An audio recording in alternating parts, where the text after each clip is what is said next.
Guten Abend. Hi, Michael. How are you? I'm fine. I'm fine. I had my warm-up stream already. Exactly. Now, I saw you guys in the OBC. yeah. Yeah.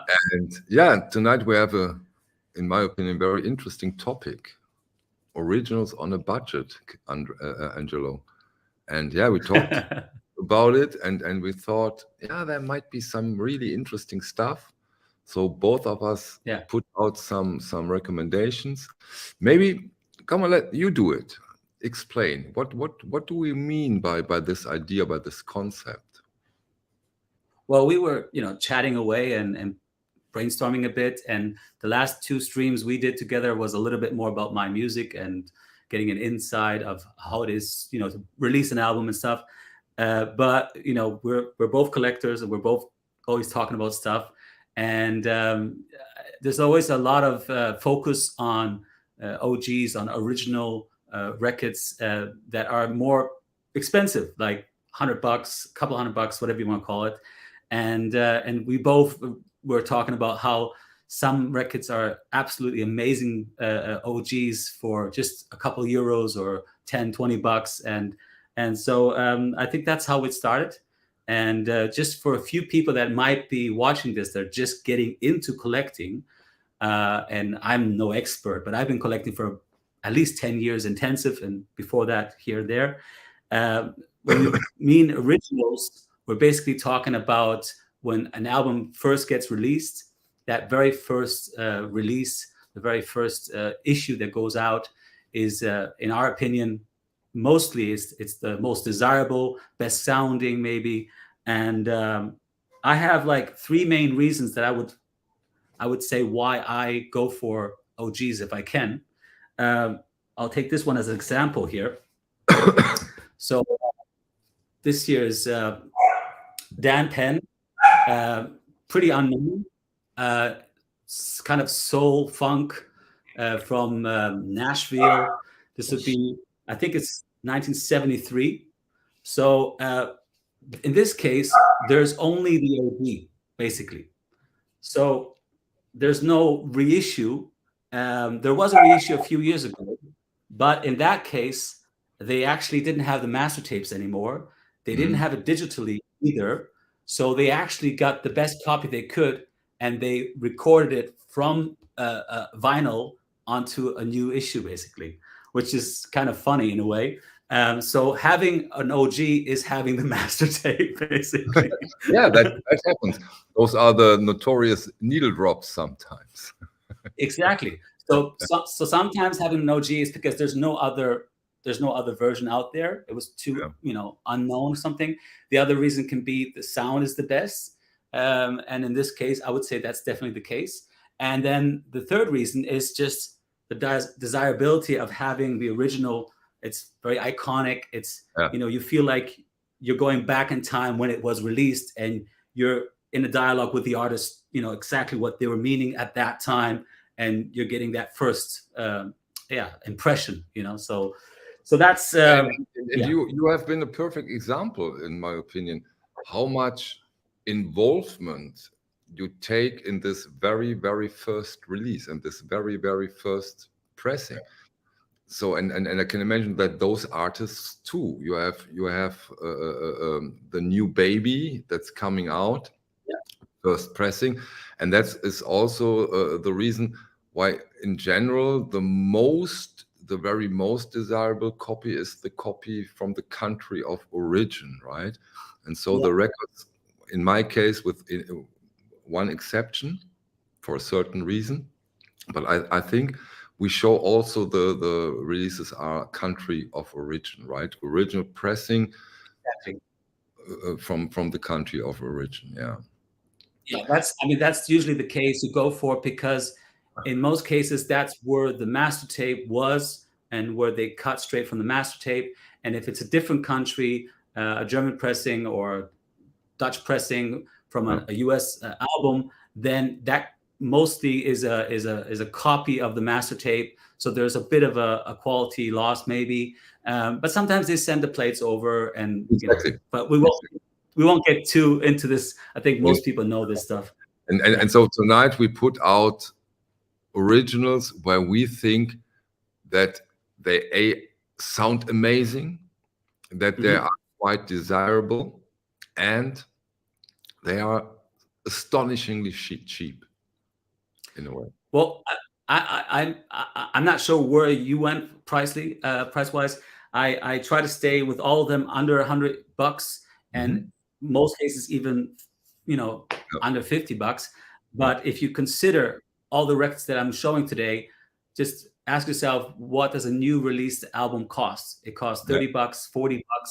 And if you're getting something that is audiophile, you might be spending $60, $80. Some box sets, some people are not willing to spend $80 or $100 for an OG, but they will buy some, Revolver reissue box set, which is great, of course, but it's, So sometimes OGs get a little bit like seen as grails right away, Should I start? You start. Okay. So I thought I would start with something that is basically, if you want to get the best price for OGs, you should consider what records were released in the country that you are living in. So the place that you're living in and around you, the record stores will have, a lot of that. So ground zero in a way, right? Exactly. And we always like records from other countries.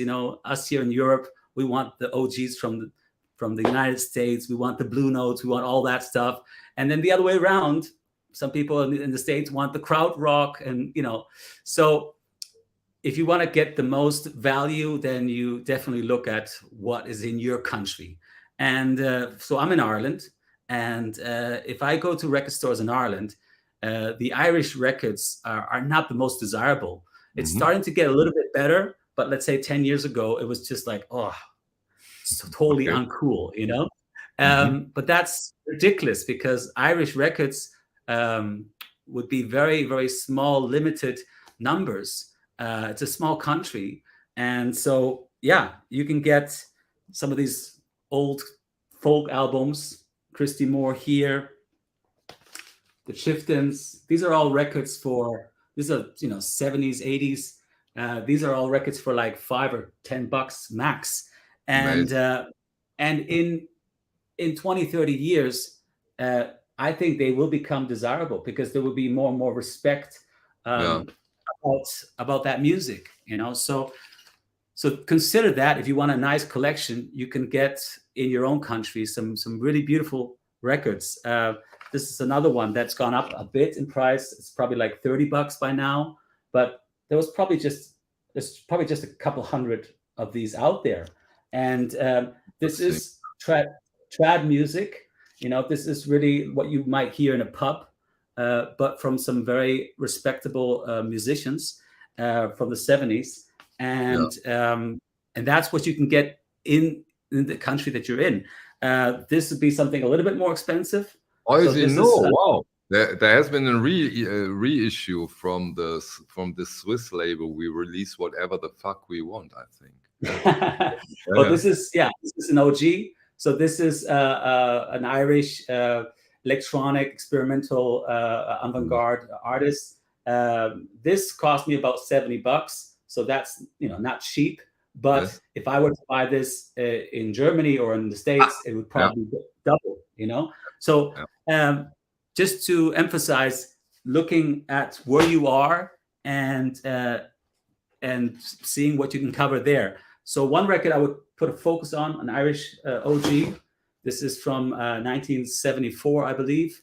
76, sorry. And this is the first album of Paul Brady, together with Andy Irvine. But Paul Brady is one of the best songwriters of Ireland. He's not very, very known, but all really serious songwriters love him. I mean, he gets praise from Eric Clapton, from Bob Dylan, from all the greats. They all love him.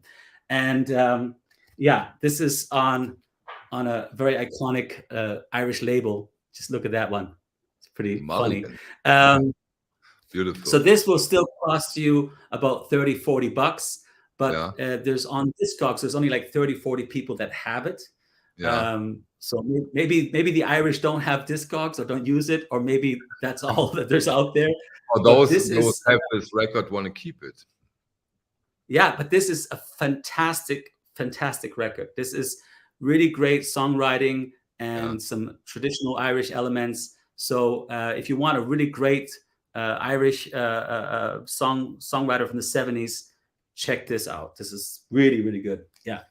So and then to finish off the whole Irish subjects, I'm sorry, all my records fell down here. Oh boy. Good. That's live. Yeah.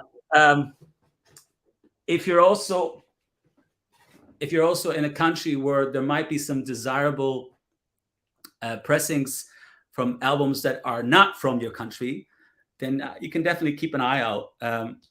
This, for instance, is the OG of Ireland. Yes. Right.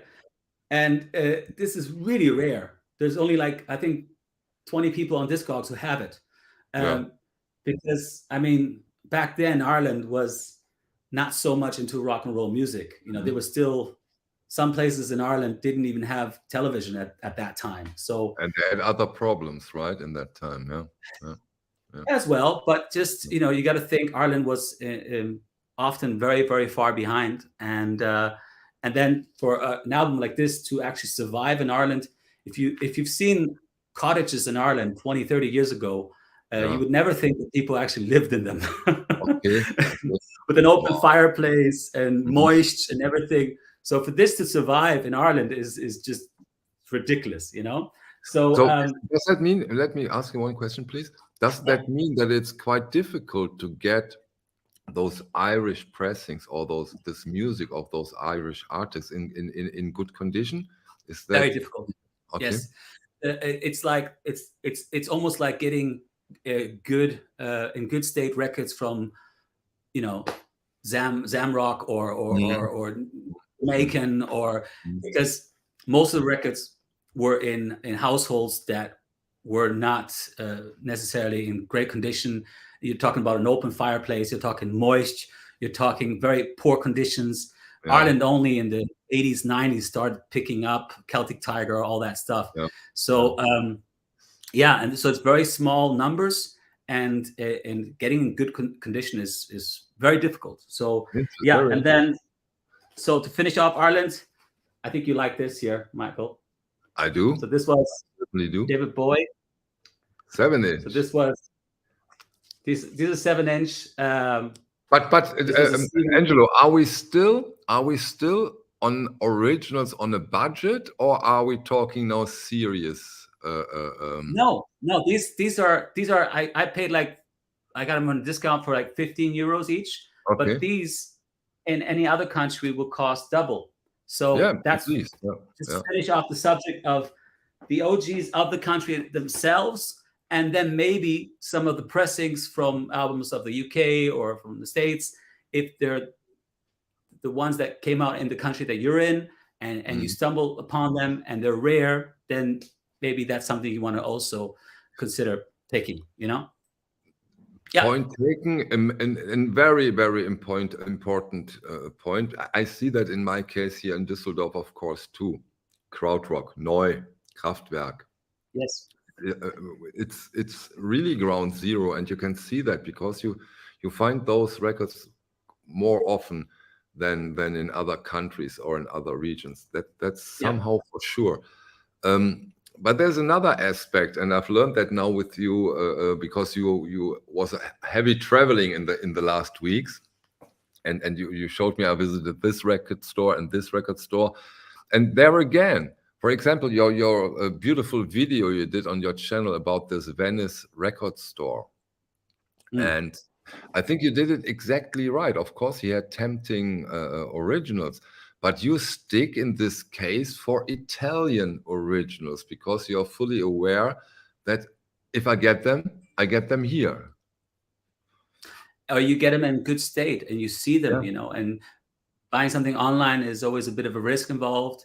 And plus, you're in the record store.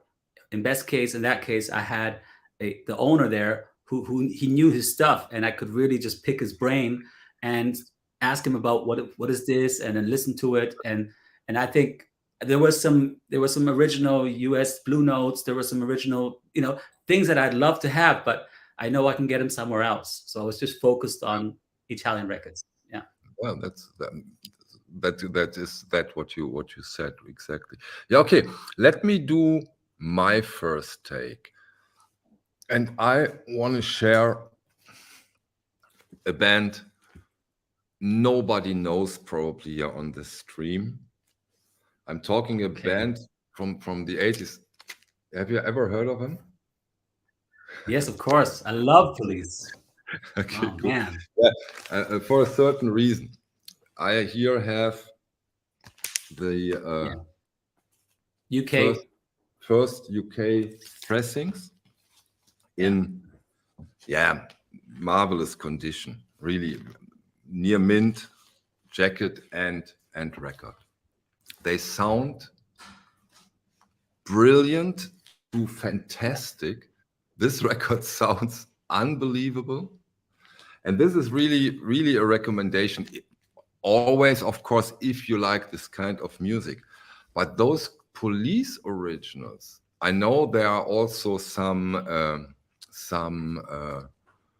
Abbey Road half-speed masters you can get for in Germany for around $38. Yeah, probably you could get all of those that you have probably for the same money. we are talking, and now comes what you say again into play. Of course, if you live in London, Nottingham, Manchester, you even get them cheaper if you're lucky. Yeah, but you get those $15 to $20. And this is perfect condition. In perfect condition. Yeah. You get a fantastic sounding copy, probably the best sounding. I don't know. There are, of course, hundreds out there, different pressings, but very likely that they sound better than most of the other pressings. You get them for cheap. You get them easy, and an iconic band. So this is unbelievable. And I think one of the reasons is, in that case, they were so successful that there was, big numbers. So there's much more out there. And then the other thing is they became so famous over the last 30, 40 years that real record collectors tend to think, oh, whatever, that's boring, but we tend to forget. To me, Police is an amazing band. They incorporated different music styles. You're talking about a bit of a punk, rock, raggy elements. You're talking like also, if you listen to the melodies, a lot of jazz melodies almost. I don't know a good jazz musician who doesn't respect the Police, So just because it was very, very successful doesn't mean you have to, be a snob about the Police. And so, it's definitely, those are OGs that are available, cheap. You can get them anywhere pretty much. So that's amazing. Yeah, it's great. Let me briefly get into a question from Christopher, because this is overall an important question. Any budget crowd suggestions? Not in this video, Chris. I have one. Oh, okay. Excuse me. Sorry. So no, but I had it as a bonus in the end. I wasn't sure if you were going to do it, so I have. Cool. Now, because this is not the only video that should have happened here on this channel. I want to get deeper into this material. I want to have different guests, sometimes one, sometimes two, sometimes four, so that we get more and more an idea what is out there, what makes sense until today, where are the chances and stuff like that. So of course these things also will happen, and Angelo has one as a bonus if we go on that. It depends how long we go. So I'll try to not talk too much. We Irish, we like to talk a lot. So but I'll jump from Ireland, I'll jump to France. So a few years ago I was in France filming with some TV station with my sister together, whatever. And I had a few hours while she was doing an interview. And of course I went to 2-3 different record stores in Paris. And so this is an artist, Francis Cabrel, a French singer-songwriter, fantastic. The 70s, also in the 80s, he was very popular, very respected. And so I bought like 4 of his OGs, all for like $7-8, and because I could get them there straight away. And yeah, and there you go. I mean, this one, if you want to check him out, then check this album out. The song, I think the second song, Je vais mourir. Oh, I can't even, I'm sorry. Stunt is probably going to be... we need Stunty for French. I lived in France when I was between 2 and 4 years old. And so we listened to Francis Cabrel a lot. Okay. And I used to speak a bit of French, but it takes a while when I'm there. And he is absolutely fantastic. Beautiful, beautiful music. And so that's another thing. When I get to a place, when I'm in a country, and I was wanting to get his albums, because I remember growing up listening to his albums, and I bought a whole stack of them, basically. And to stick to France, we went from Paris, living in Paris for a year. We went to Brittany, and then we lived in Brittany for about a year. So I was between the age of 3 and 4, roughly. And then we went to the States. And this is an album, actually. This is the original that my family bought back then. And so I have it because nobody really cared about it later on. So I have this since I'm 3 years old. And this is Alain Stivell. He's a legendary Celtic musician. He sings also as Breton. And you're talking harp, pipes, you're talking absolute beautiful Celtic music. So if you want to listen to Celtic music from Brittany, check this album out from Alain Stivell. Alain Stivell, he's an absolute legend, and this is a fantastic album. And this you can buy for $2 to $5 maximum in very good condition. $5. Amazing. That's it. We're talking euros here now, so okay. Pretty much the same. I've checked records ahead of time, so this just doesn't get the credit it should. And maybe Celtic music and folk music in some places doesn't have the right appreciation yet. But $3 to $5, this in really good state, and this, just listen to it, stream it. This is fantastic, fantastic Celtic music from Brittany. So there you go. Yeah. So back to you, Michael. The Celtic, I have something here. Wait a second. I have 2 records now. Oh. Yes. Yes. We're talking Genesis, The Lamp Lies Down the Broadway. This one here is the British first pressing. Yeah. Very first with inners and beautiful. This one is the German first pressing. Okay. Yeah, we talked about it a bit, country of origin. In my opinion, the country of origin is the most desirable one. But those German pressings so far, I'm not that experienced with it. I'm going deeper in it, and I will do videos about it for some records. But those German pressings are quite impressive too. A high standard. Definitely. Yeah. And you mentioned it closely, briefly. In many cases, also for Can, the krautrock band from Cologne, they sent the metal parts from Germany to England. So it's okay to buy the English ones. Of course, the very most desirable are the Germans in the Can case, in the Genesis case, the British ones. But we're talking half the price. Yeah.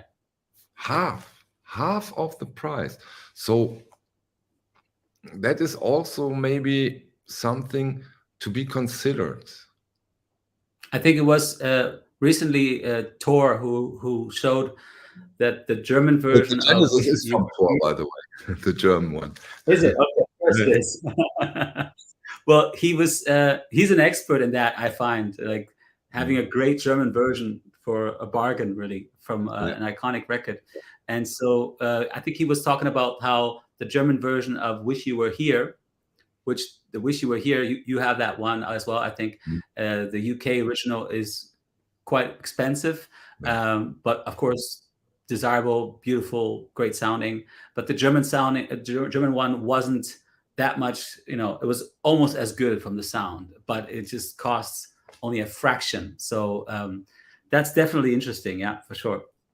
But I think that's when we're talking about grails, then it's sometimes interesting to look at what's the alternative that is much cheaper. Yeah, because when we talk about those grails, although this video is everything but about grails, but grails, it's hard not to go there.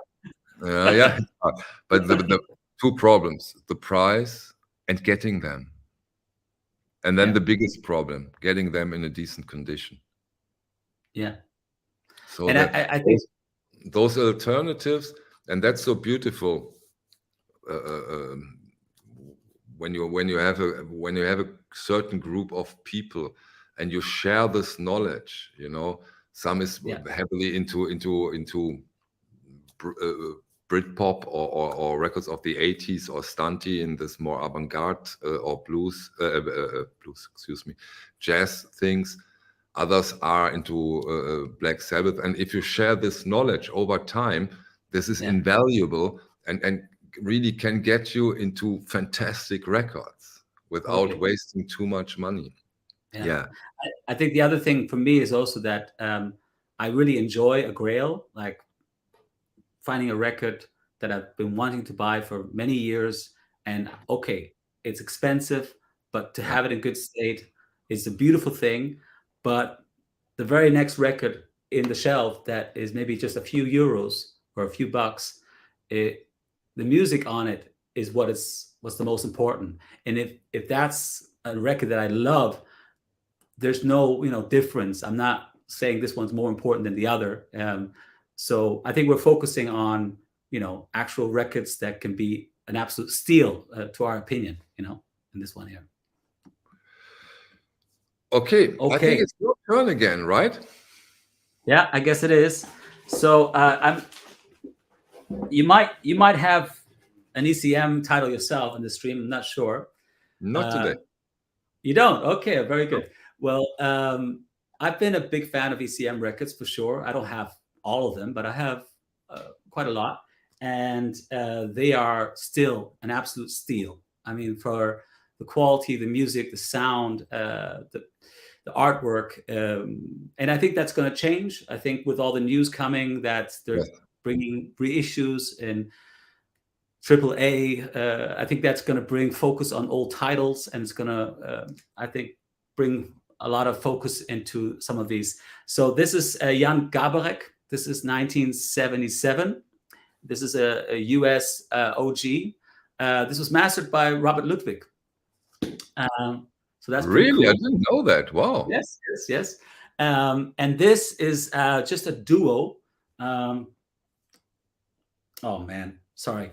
I don't actually see who it is he's playing with. I forget it. But this is one of my favorite records. I have two of these just in case one breaks. And this is an absolutely amazing record. So this is Jan Garbarek, Dis on ECM. And this is iconic. You can get this for about 15 to 20 bucks in fantastic near mint or VG Plus condition. And I mean, we have to realize, like, we're constantly buying new records for 30, 40 bucks, and we don't even think about it. And so that's a steal to my opinion.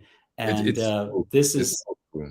And of course, as you now did it, I had to react. And while you were big on screen, I run and got this one because I got this on Friday. Yeah. And you know why I put this one out? Because you can see it. This is embossed, and then you can read. And this is the Luminescence album, which gave the whole new all analog series from ECM the name. This is Keith Jarrett, Jan Garbarek, Luminescence. Right. But look, this is mint. This is. I don't have that one. It's damn. After this stream, it's going to be more expensive. Look at it. Look at it. Yeah. And what you have to say is that and you know the price, $12. That's nuts. 12. That's nuts. That's nuts. That's incredible. Yeah, so and that might be a problem for the series. Yeah, but you can buy a tone poet for $35-$40, or you could buy 3 of these, something like that. So that's probably we do both, but anyway, yeah. So this is amazing. This has nothing to do with our topic, but this is really interesting. Michael, the Bob Ludwig mastered ECMs pressed in the US. Yeah, you always have country of origin, and see, it's not always right. Yeah, you have the German, and you have the US, and sometimes Brazilian, Egberto Gismonti.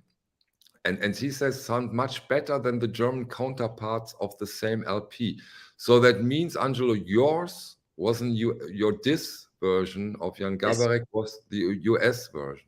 That's correct. This is a US version. That's why I also mentioned, Bob Ludwig. So I guess in some cases you have to check.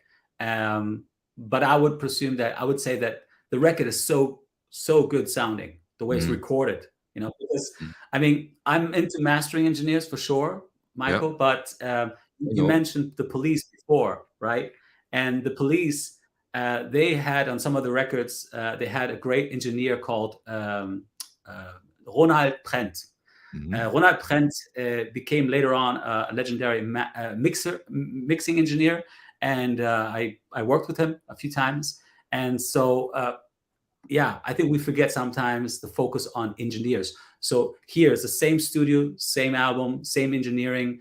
The mastering makes a difference for sure, but you're talking about that last little bit, So yeah, I would say the German one sounds also amazing. Yeah, of course. But this is a record that makes every sound system, every even small cheap sound system sound like a audiophile experience. This is amazing. Anyway, and you know what I so like, again, because I overdid it with ECM for 6-7 years during my streaming phase. I had every ECM on file. Oh wow, over 1,000. And so you know them all. You know all the records from listening. I at some point I did, but it's difficult. You're getting old. Yeah. But I know them quite well. I can say that.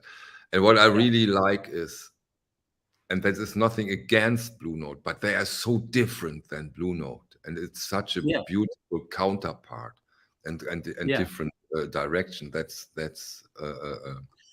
I also get that some people don't like them because they have a certain aesthetic. There's a lot of, I would say, like Hall, echo on them, and there's a lot of like, it's almost mystical, but they're stunning, they're beautiful, and so we have a big Angelo Kelly fan here, and please, can Angelo say hello to Dr. Winston? Dr. Winston. Oh boy. Oh boy. Okay, a little fun. We need that too. Of course. It's never so serious. My turn or your turn? Yes, your turn. You just sneaked in a record in one of my turns. Sorry. Yeah. No, it's fine. Yesterday evening we did a private stream with some OBC members, and we talked about records, and due to the preparation of the stream, I put out this one and got some interesting facts I didn't know, and now I can share those facts. So you're using all the members to get the information. They get information. So why not? I already talked about it, sharing information. And I tell you now, quite open, those are sharing informations from original Bias Clubs members. And I talk about this album, Eurythmics, In the Garden. Yeah. First pressing, UK. And this is unbelievable. We're talking an unbelievable album here. And now I know why. Involved. Conny Plank, Yes. Holger Czukay, Jackie Liebetzeit, both are Can members. And you, when you know that, you know, why, damn, this is so different. It's not your typical Eurythmics record. You get the idea, of course. I mean, Annie Lennox, you can hear it when she thinks. But this is a fantastic album. And again, in my opinion, this is also vinyl on a budget, because you can get a copy if you're in England, 15, 20 bucks. Outside England, 25, 30 bucks. Fantastic. A fantastic record. I haven't thought of, at least in the last 20 years, but now I got the OG, and let's hear it again, and amazing. But that's the thing. Eurythmics is another one of those cases. I was thinking actually of also bringing Eurythmics album into this, comparing to the situation with Kate Bush last year. I don't know if you saw what happened last year. Kate Bush, she was always respected, always collected.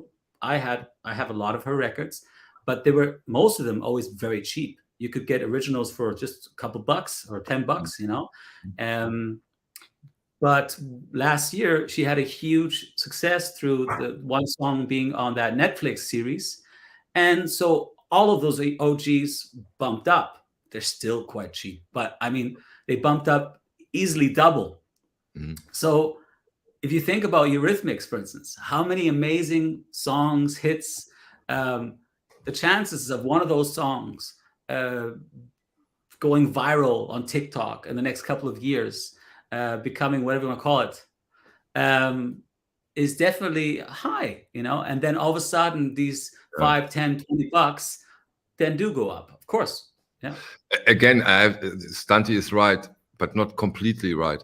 It's Robert Girl from Duff on drums on this record, Deutsch-Amerikanische Freundschaft, also from Düsseldorf. Yeah, I forgot to mention that, but I think it's Robert Girl, Stunty. Yes, excuse me. No, you're fine. Yeah, but that's a good one for sure. And another one where some of the early works of Eurythmics has a little bit more, you know, experimental stuff in it, and just because later on they become much more commercial and much more famous, that can put a shade, you know, on top of it. But even the most commercial Eurythmics albums and songs, compared to the modern pop music nowadays, I'm sounding like an old man, but I can't listen to the music. Yeah, I just wanted to say it. We careful. It sounds so old when you turn the radio off. You know, it's just. It sounds so old when you say that, but I don't know. But actually, when I was on a promo tour and I was driving myself a lot, I was going through all the channels and nearly just throwing up because all this music is so terrible. Really, I'm sorry. And I stumbled upon a channel that is it only plays in Germany, only plays like rock and metal music. And I don't listen to metal very often, but that was the only channel I could listen to a few weeks ago when I was in Germany, because at least there was, you know, some bands playing music. It's just like, so I had to think of tour a lot. Okay, old man, next round. Okay, that's me, right? Yeah, you're the old man. I'm young. Okay, so this year is pretty unknown, I would say, but maybe somebody knows this in the stream. I don't know if it's UT or UT or whatever. This was a band from a female band, three members, from 1985, and this is the first UK press because they only came out in the UK, I guess, or that's where they were pressed and brought out. But the band was originally from New York, and this is like a bit of a post-punk, experimental. And the interesting thing about all these three members, they all switch instruments. So each one of them plays the drums and plays the guitar and plays the bass, and they all sing. And none of them is a really. How does that work out, Angelo? You as a musician can tell us. Does it work out, or is it a stupid idea? Well, put it this way. it's one of those cases where none of them is, to my opinion, is a master at one instrument. Okay. But what they're good at here, I find, or it's intriguing, is that they don't give a shit and they're just experimenting and doing all kinds of stuff that you wouldn't do. So so it ends up being something that has a lot of has a lot of expression, you know, and I think most people wouldn't listen to this. Most people would just turn off right away. But this is very intriguing and it's very rare and unknown. And I bought this for $30. And come on, that's quite a price for this kind of record, right? Yeah, but you know, it's in all these years I've only seen it once, and the people who do know it, they appreciate it. So I think for $30-$40 max you can get this.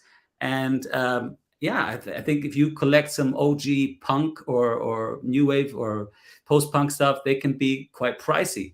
And this is definitely one of those cases where you stumble upon something that is a little bit more, outside of the whole thing, but it's quite cheap. So I would definitely recommend checking this out. Me, Angelo. We again need some explaining. We need to do some explaining again, because some here in the chat write me. That doesn't mean that they are totally crazy. It's an that insider. has something to do with the original Buyers Club, because we show records, we share records, and if somebody wants it, he says me. So and I want to just say I'm just a member. I don't. Michael is the owner of the club, so I'm one of those who usually writes me. I'm only the gatekeeper, if you want to call me. I'm not financially involved. Anyway, so this is something, you know, more outside, and not that I listen to a lot of this, but I try to cover different areas of my record collecting. One area can be Stunty is complaining here. Yeah. And Nick agrees with him. He said, "This is not a budget vinyl." But I think I think you made your point, because there are certain areas of music where the original records are quite expensive. Okay, but like I said, for me, if this is very, very rare, then it has more. It's more into the category of being a Grail. And if this is a Grail for this type of music and this period of time, then $40 for a Grail, I mean, I do agree.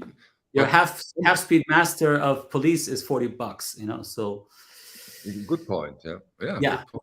But anyway, so but I said at the beginning of the stream, we're not going to stick to just $10 and $5 and stuff like that, you know. So but it's seen in the context of what it is, I think it is definitely very cheap. Okay. When we decided to do this, I thought of a funny thing in a way, but it's the truth and it's astonishing. I thought of, do I have a record where the new sleeves are more expensive than the record? Okay. And I have a record.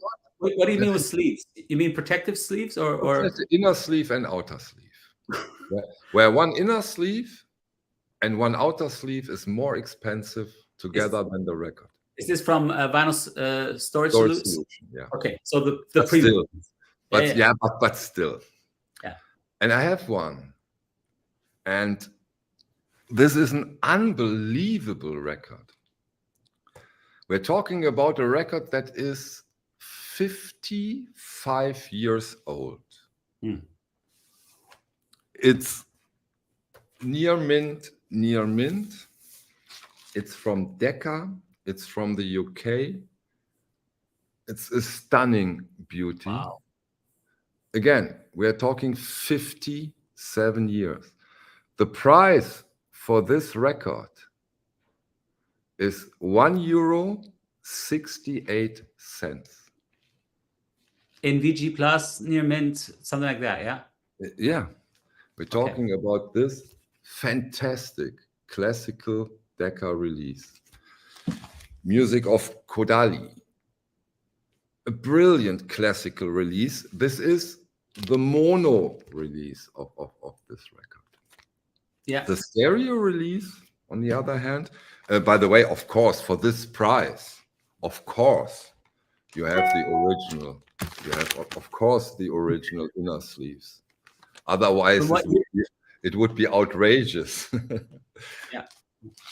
And this is so interesting. And on my channel and personally, I will go really deep into this kind of music. The stereo release, for example, same record, stereo, over 80, 90 bucks.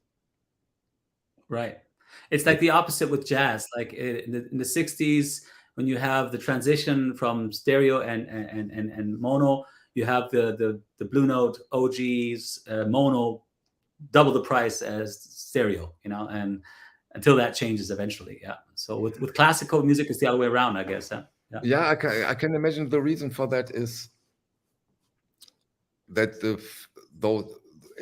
in that time, stereo was new, and those stereo classicals are also fantastic. But in that time, the classical collectors and hi-fi enthusiasts, they went into the stereo. It was new. They have no stereo, and of course they wanted the stereo, and the mono was, yeah, an old hat in a way. Nobody cares for it, although they of course are amazing.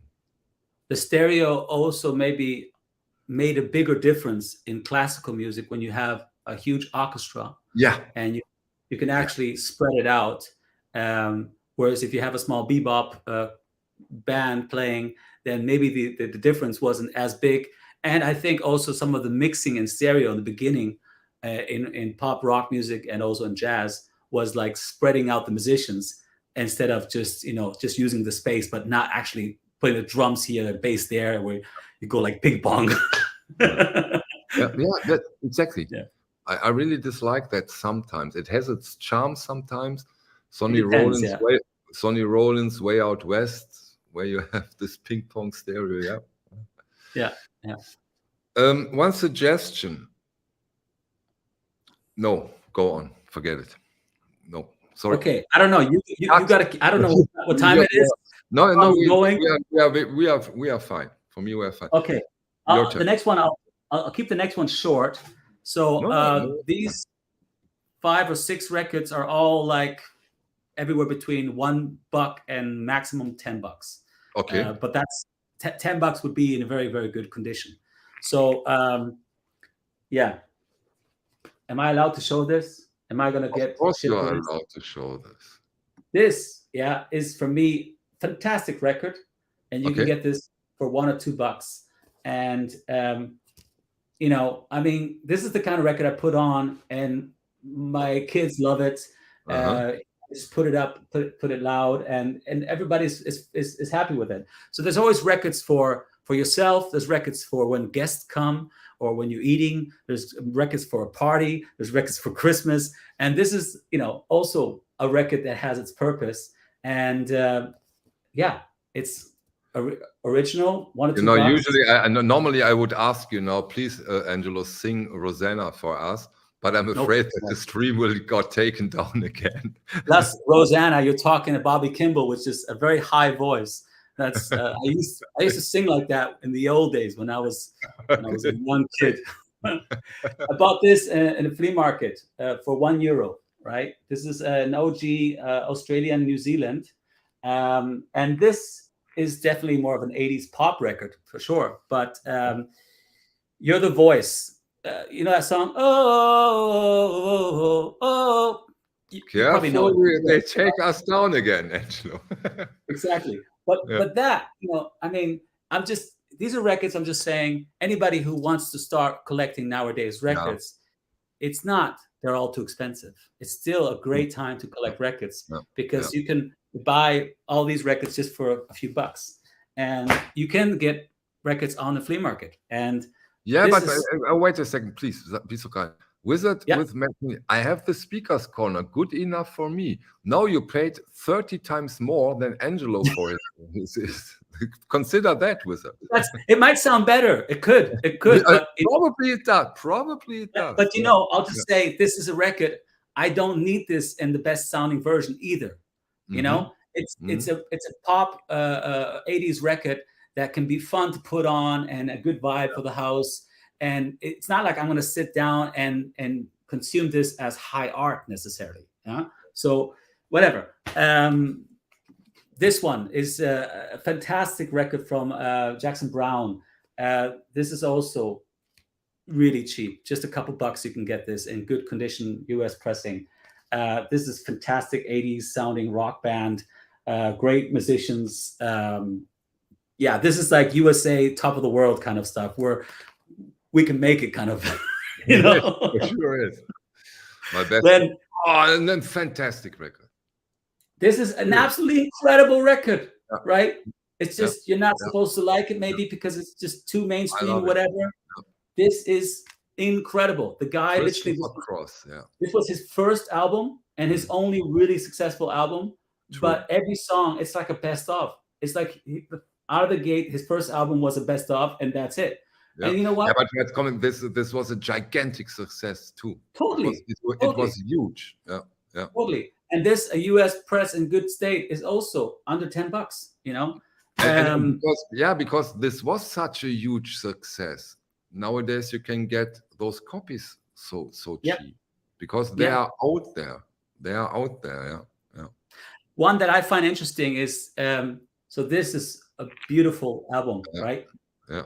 And this is respected. There's a lot of audiophile people who like to listen to this. There's a lot of reissues. I have some. I have like the MoFi, the old one. I have the Nimbus Supercut, which is the best one. It is incredible. Okay. And this, the OG, the US OG, is really cheap. It's under $10 for sure, and it is a fantastic record. So just because it's maybe so overheard or overseen, the little cigar is so not PC. I love it. It's fantastic, isn't it amazing? It's amazing. It's brilliant. And some of the musicians on this, like Steve Gadd plays on some of the songs. It's incredible musicianship, fantastic sounding record. I don't think it matters who masters this. It will always be great sounding. So yeah. And then to finish it off with something that most people don't know. Yeah. This you can get for, let's say, $3 to $5 max in this condition, and that is Gordon Bach. I don't know if that's how you say his name. And this would be more. This would be more like in the 70s, like a folk singer-songwriter with a bit of a country touch. He has a deep voice. Almost reminds me a bit of Nick Cave in a way. Really interesting. John very Simpson unknown. knows it, huh? What? John Simpson knows him. Very good. Awesome. So but this is one of those cases. What I often do is if I'm in a record store and I have the feeling that the owner knows his stuff, I'll pick his brain. And what I sometimes do is in the end, I might say, okay, this is the stack of records I'm buying. Is there one record in the shop that you think if I don't have it, I should definitely take it? And it doesn't matter whether it's very cheap or maybe more expensive, just what comes to your mind. And this was one of those cases. So there you go. Yeah. So that was records under $10, more in the under $5 area. Okay, you really prepared like a record store with the bins. That's amazing. Wow.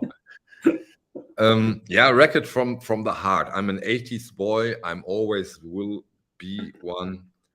And I have so much cool and great memories when it comes to this record.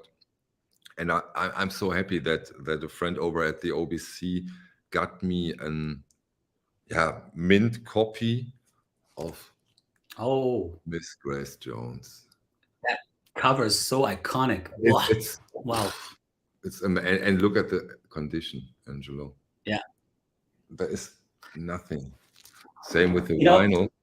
I expected you to do that. I took most of mine out of the protective sleeve so that there wouldn't be any reflection, but I knew you wouldn't. Yeah, come on, I have that protected, and I like it. But look, there's no reflection now. Come on. No, there's no reflection. We don't see any reflection. No. Sorry, yeah, you're right. Maybe I should do that. Oh, it's good, Michael. You're right. What's unbelievable is one of my best sounding albums. Wow, really? The sound is. I didn't hear. Was that a UK first?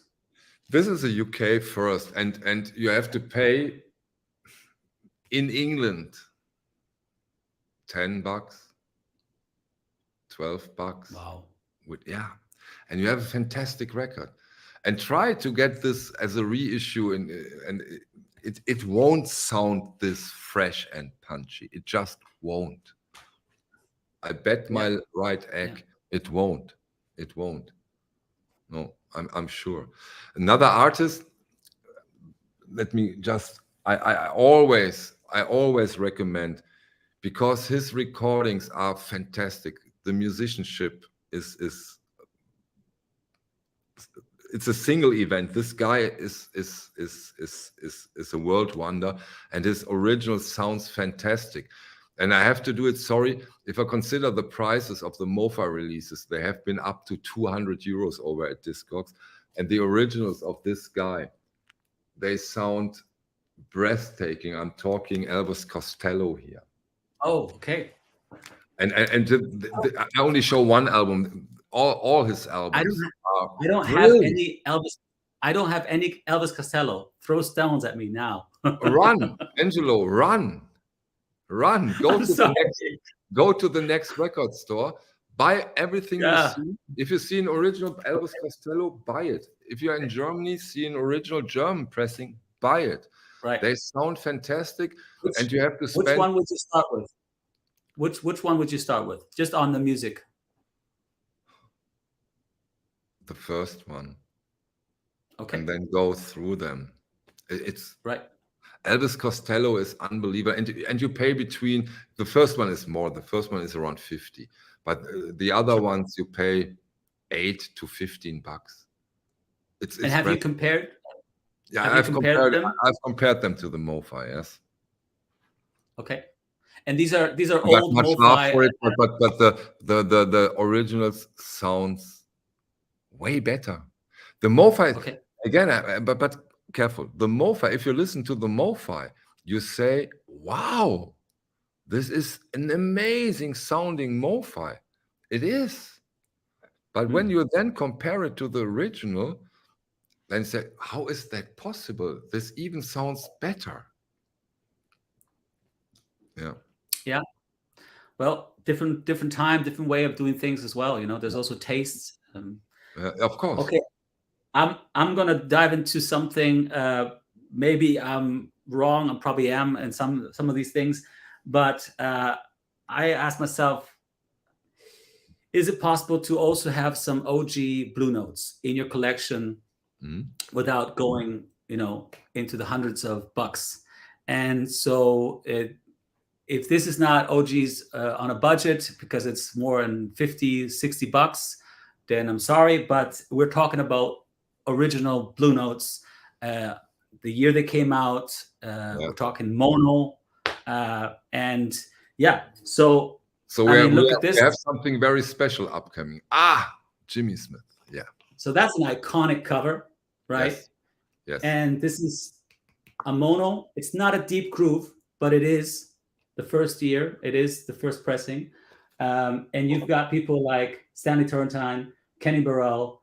And you're talking, to my understanding, what I've seen out there, $50, $60 for VG Plus.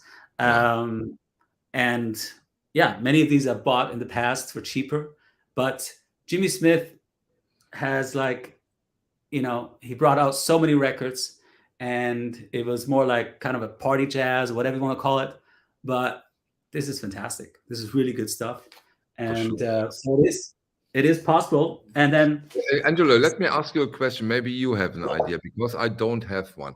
Why is Jimmy Smith, as one of the main Blue Note artists, yeah, he went away someday, but one of the main guys, so strictly not covered in the Blue Note, in the Tone Poet or Classic series? I think they put out one title from him. correction. There we go. So that was Correct? the Tone Poet they Yeah. brought out. And I don't know if there was a second one, but this is one I have. And in this case, it's not even him alone. It's with Stanley Turrentine. So they maybe even had to, but this is the OG, right? Okay. And this is the OG mono. This is 1965, I believe. I think I wrote it down, 64. Yeah, 64. This is not Deep Groove, but it is the OG. And this is mono, and this would be the stereo. So I think it's definitely still cool to have both. Of course. But if you consider that these almost cost the same, this is somewhere between 50 and maybe $70. Yeah. But this is, what is it, 40? Maybe 45 in Germany? 45, yeah, right. Yeah. Nowadays. So that's pretty crazy, you know? So, but Angelo, do me a favor, please, as this is not only here as an open stream, not only original Buyers Club members who knows the stuff. What do you mean when you say this is not Deep Groove, but still an OG? Well, that's where I'm coming with the next one. So cool. I'm staying with Jimmy Smith. I'm giving Jimmy Smith finally. Yes, what he deserves, yes. I have loads of Jimmy Smith, and it's great. Cool. It's cheap, it's fantastic. So this is also a Blue Note original, a mono. This is from 1957. 1957. Wow. Yeah? Wow. Just think of that. And finally, a record that is older than me. I thought that wasn't possible. Shellac. We're talking shellac now. Shellac. So here, that's Deep Groove. Yeah. So for those who don't know, which is probably nobody here, but that inner line there that goes inside, it's a Deep Groove. And in some cases, you might only have Deep Groove only in one side, but this one has on both sides, right? Yeah. So for you from Tony's. What's that? Yes, but I only heard the US pressing. I'm told the UK knocks it out. Which ones do you have? I don't know. I have only the US pressings now. Yeah. I must say, I have very little UK OG jazz records. Like even the Riverside origin, right? Yeah, like the old Riverside records. I try to get them from the US. It could be in some individual cases that the UK version is better. It could be, but I kind of stick to the US if I can. Yeah. Yeah, that's of course always when it comes to these original pressings. So there are some rules, but there are always exceptions from this rule. Always. Totally. Yeah. Just to finish this one off, from what I saw, this is at about $40 to $60. Wow. And that is 1957, and that is Deep Groove, and that is an OG mono Blue Note. So, you know, what I'm saying is that many of the Blue Notes are unreachable. Even I don't buy them all, but there are still some out there that are very reachable, you know. Yeah. And then if it's not Blue Note, but it's still Jimmy Smith. I'm almost finished with Jimmy Smith. Don't worry. So this is 1965, I believe. And this here is on Metro. It's pretty good sounding. It's a live recording, but it sounds really well. And this here is under $10. Under $10? Under $10 in really good condition. But it's not Blue Note. It's not Impulse. It's not Riverside. You know? But it's, you know, it's got almost kind of a different kind of deep groove going on there. But this is 1965, and this is Jimmy Smith, and it's a good sounding record, and under $10. That's crazy, you know. So back to you, Michael. Okay, this is, of course, someone who got the Grace record last weekend. Fantastic, thank you. Oh, wait. Still some copies out there? Was the question about tax? I didn't read the whole thing. I'm sorry. Sorry. Was as much in tax as in custom as the records cost. Yeah. I'm but sorry for about sure that. worth it. That's the most important part. Yeah. Bastards. Yeah. Yeah. Okay, Michael. So and imagine Stunty knows someone who had sex with Jimmy Smith for even less.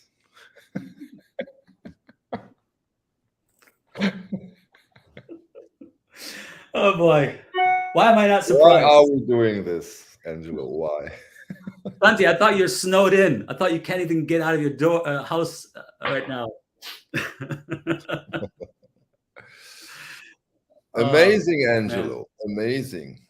Maybe we take a round of questions, if you like, if there are any. Otherwise, I have to thank you. You really showed us amazing records, and a lot of records I haven't heard of. Quite interesting. Okay. I loved the Irish part. That was quite amazing. Those originals. And yeah, I hope that we covered some areas that has been interesting to everybody and opens the spectrum of our insane hobby named collecting vinyl. You know, Michael, when you said let's do this, I was like, wait a minute.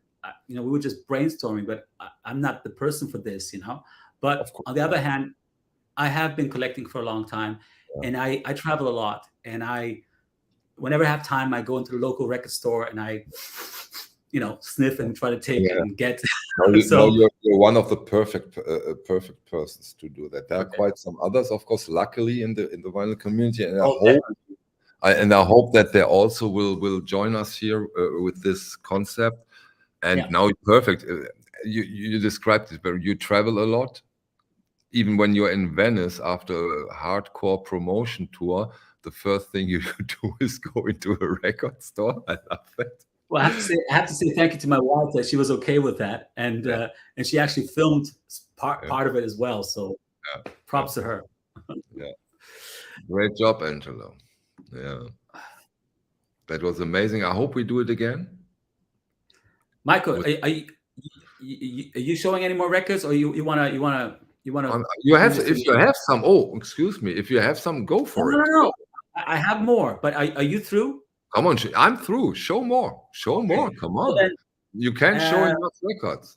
No, it's fine. It's fine. But let me just see. I'll finish it off with. We have the encore now.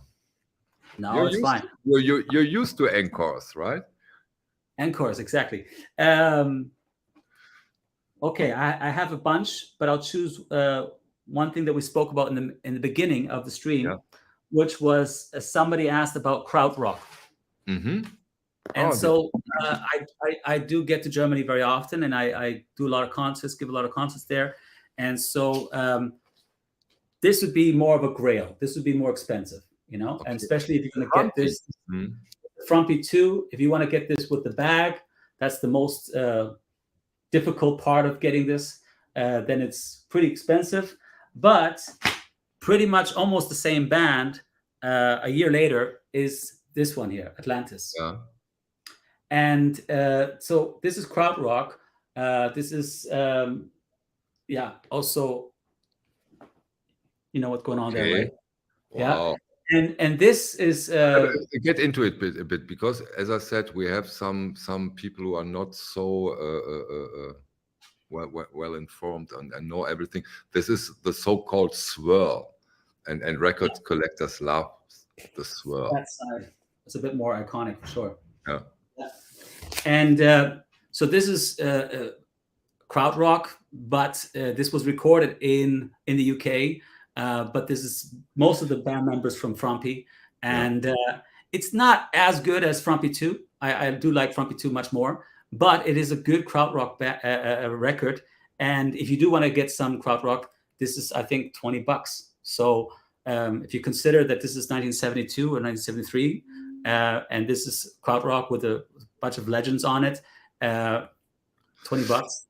Not much original krautrock on there on a budget, right? it's not easy for sure. And then the next one would be for you, Michael. Right? Yeah. So we finished it off with your hometown. Yeah, La Düsseldorf is in the tradition and members from Neu. So if you're into Neu, then this might be something for you.